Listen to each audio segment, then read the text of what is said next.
name is Scott Fisher. I'm here for Lone Star Metal with Wellborn Road. We are interviewing Tyler Tracy and Dale Cahill.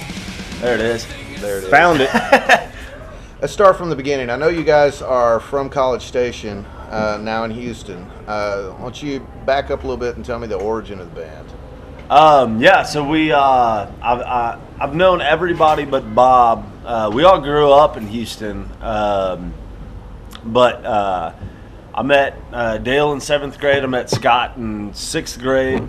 Scott was actually a friend of my brother's. Scott taught me a lot on guitar whenever I first started playing. But anyways, I was in a band with Dale in like high school and stuff, and I think we played like Fitzgerald's and one other thing. Like, oh yeah. But anyways, it was just D-tune, shit. And then I did a like Southern rock deal with Scott where he played guitar in it as well. And but it ended up being I had moved to College Station with aspirations to go to Texas A&M.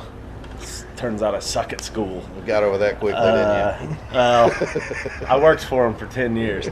But anyways, no, so we all ended up in that same area, and Scott was in the Navy. I ended up writing some songs with a buddy of mine, and he went into the Army. And I called Dale. Scott was coming in from the Navy all the time, and he'd sing on some shit, and I got this little 8-track digital recorder thing that's got drums on it, so it was like, fuck, man, we can do a whole song and shit. And I called Dale. I was like, hey man, you still fiddling with the bass? And he came over and played some bass on it. And then a mutual friend of ours was like, hey, I got a drummer. And funny story about Bob, man, he showed up at my house. Robert, he showed up at my house, and I had a spare bedroom, and he shows up to the College Station rock box with all of his gear, and he's just like, hey, where do I set up? And I'm like, oh, we'll just go in here. And this is in a tin rectangle, so it was loud as shit. But he sets up his drums, and I'm, never met the dude. And I sit down, and I'm like, well, what do you know? He's like, well, what do you know?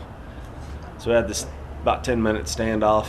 And he was like, I was like, you know any Pantera or Alice in Chains? He was like, yeah. I was like, well, what? Just fucking throw some shit at me. Anyway, we ended up jamming like Them Bones and Man in the Box, and we played like Walk and This Love, and we ended up going off probably for like 2 hours. And I remember about halfway through, he's like, hey man, I can just leave my drums, right? I'm like, whoa. Typical drummer. Yeah, you egotistical bastard. But anyways, I remember he left, and I was like, yeah, you can just leave him here for now, and I'll give you a call. I had no other auditions lined up or anything. I called Scott. I was like, fuck, this kid's good. And anyways, the rest is history, man. That was in what, 05? So you were pretty much the one that started the band. Yeah, bringing everybody together. Yeah, it was. I had just I've been playing guitar for, I think I got it when I was 12, and immediately when I got it, I was like, got to start a band. Didn't even know how to play it. Yeah. That's just how it was. I want to play, I want to play with a band. I want to play with a band because, the live show is what it's all about. So, who influenced you? Oh, shit. Well, Dimebag Darrell, first and foremost, I think is a Southern metal guitar player. If you don't say him, you're out of your fucking mind. What got me into metal was my dad playing Black Sabbath CDs when I was a kid. I didn't have my guitar yet, but I remember listening to Black Sabbath and Grand Funk. And I remember listening to that shit and being like, wow, this is really cool. And then when I first got a guitar, I got to learn everything that Metallica plays. And so once I got that shit down, then it was like, well, it's time to graduate to some Pantera stuff. And but as far as influences, man, it's Dimebag, Zakk Wylde, and James Hetfield are my 3 guys. Cool. Dale, you're awful quiet. What about you? Honestly, I play the bass probably more like a guitar than I do, because I started out with guitar and kind of went into the bass. I actually was when I was in middle school, I was actually in an orchestra. I played cello. So it was kind of a cello. So it was actually a perfect match whenever we decided, because whenever we were playing before, our bass player decided that he was going to go a different direction, and he was kind of saying, he said, well, what, can you play bass? I was like, I have no idea. So I picked up a bass, and I actually was real comfortable on it. So But you moved to bass out of necessity, but wound up. I moved to choosing it on that as your main- necessity, but I ended up loving it. Yeah. And ended up being able to basically play whatever we needed to. And him and I kind of had the same ideas on what we wanted to do. We listened to the same kind of music. We had a lot of the same influences. So now whenever I'm playing bass, I generally play a lot like a guitar, and sometimes you gotta tone it back on the bass and make sure you've got the undertones. And, Yeah. You don't play it the same. Yeah. But I still have a lot of the same influences. So a lot of the same musical influences. When I write, shit for lyrics and stuff like that, it's tough to grasp. All right, well, this is what our singer does.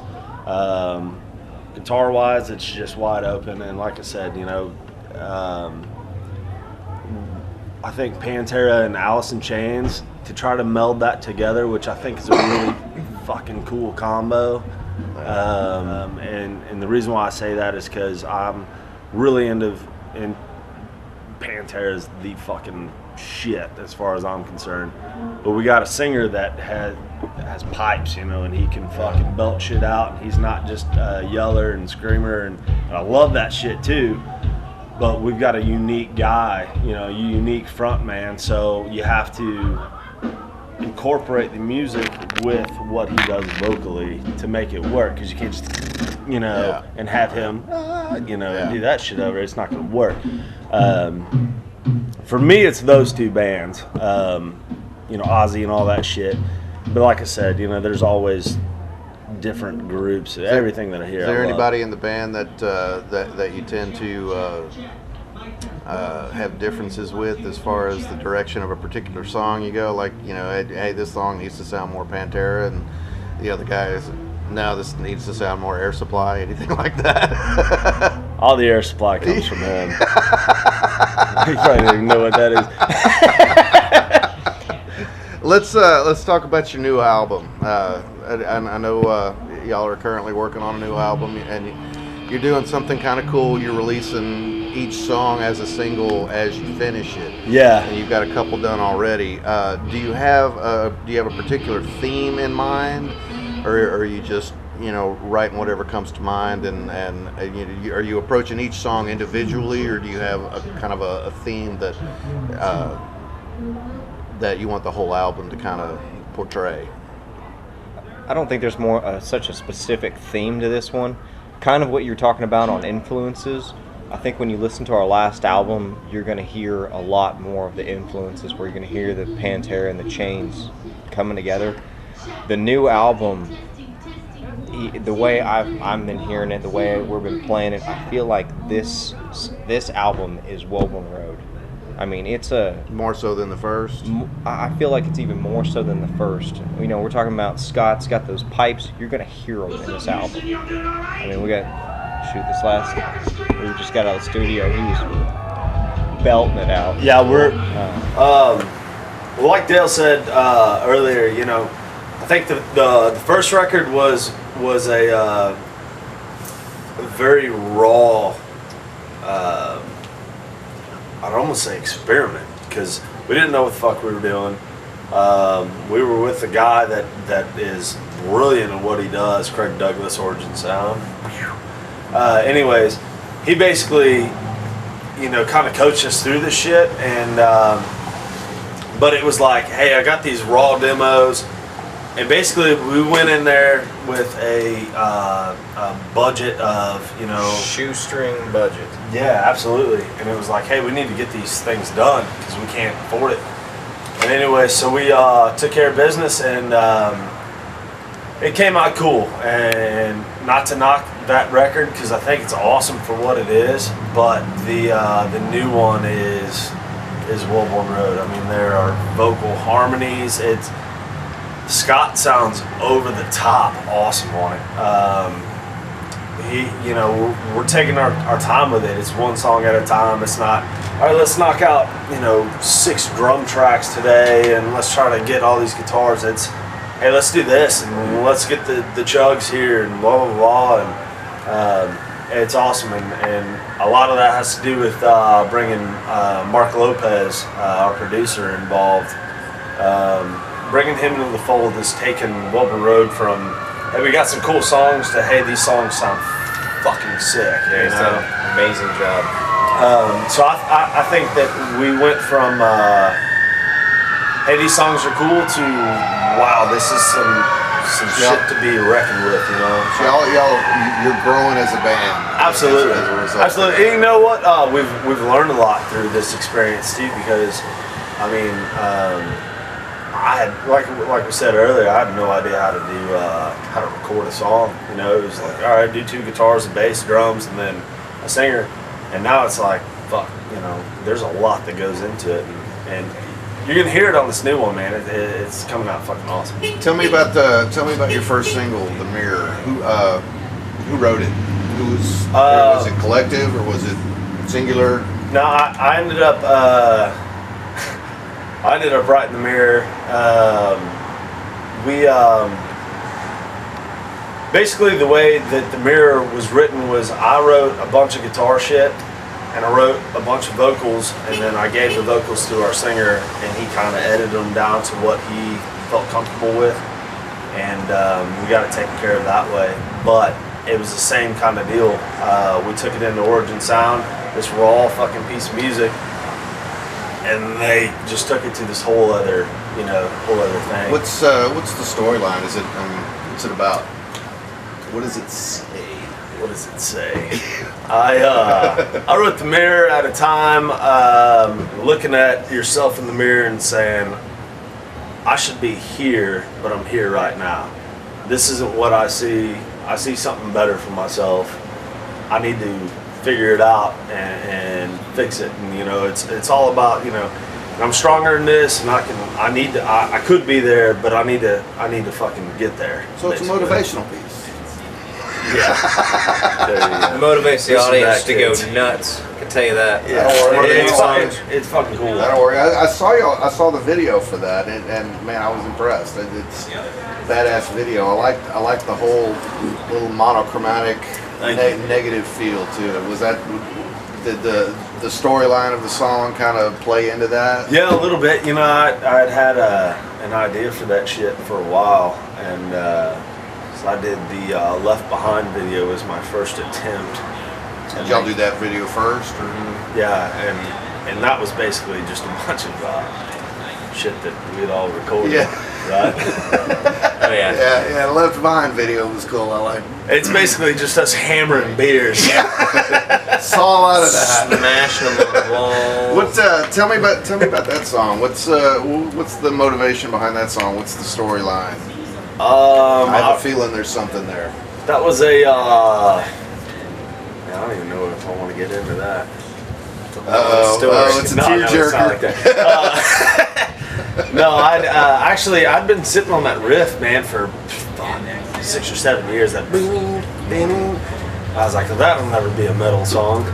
And anyways, I sat down and fucked with it a little bit, and I was in a relationship with a girl that was in another relationship. And so anyways, I ended up writing that song about that situation, and that was the best thing that came out of it. And I will leave it at that. But anyways, no, it came out cool, and but it was another deal. Scott was actually living at my house at the time, and I'd written all these lyrics. We sat down and I showed him what I'd written musically, and I'd written probably 2 or 3 pages of this shit. And Scott was like, all right, man, this is cool. And he sat down, and that's usually how I write stuff, is I'll just write pages and pages of stuff, and I'll sit down and edit it into what, hey man, this is cool here, this is cool here. That's cool. That's cool. Whatever works, man.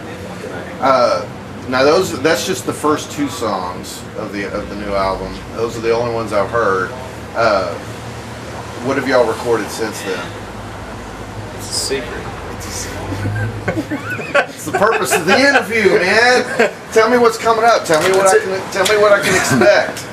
Tell me what we can expect. You can expect an album that's going to be way heavier, way heavier than the last album, and it's going to be much much better produced. Y'all have- Everything's on. Everything's. I mean, the timing is amazing on this. You're gonna hear the vocals have been taken to a different level. The entire sound quality of the new album it's a whole different level than you've heard in the last album. We're big on this record. Every song was treated like a record. Yeah. And it was like, well, these are the, sometimes it's like, these are the songs that are going to be the ones we put out. But to us, it was like, fuck, all these songs we're going to put out. Let's treat this song like it's going to make or break the album. Yeah. Every single one of them. Yeah, the new album, it's the shit. I tell you what, man, and of course I'm fucking biased, but like, it's cool, man. It sounds fun. Y'all have a completion date set for it, or y'all just kind of winging it? It's not so much winging it as we had set a date originally, but the problem is that we've decided to go with this album and push it in a direction where each song is, we're taking so much time on each song to get it right.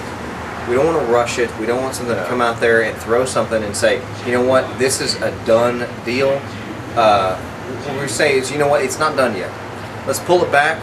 Let's make sure it's done right, and when it comes out, you guys are gonna love it.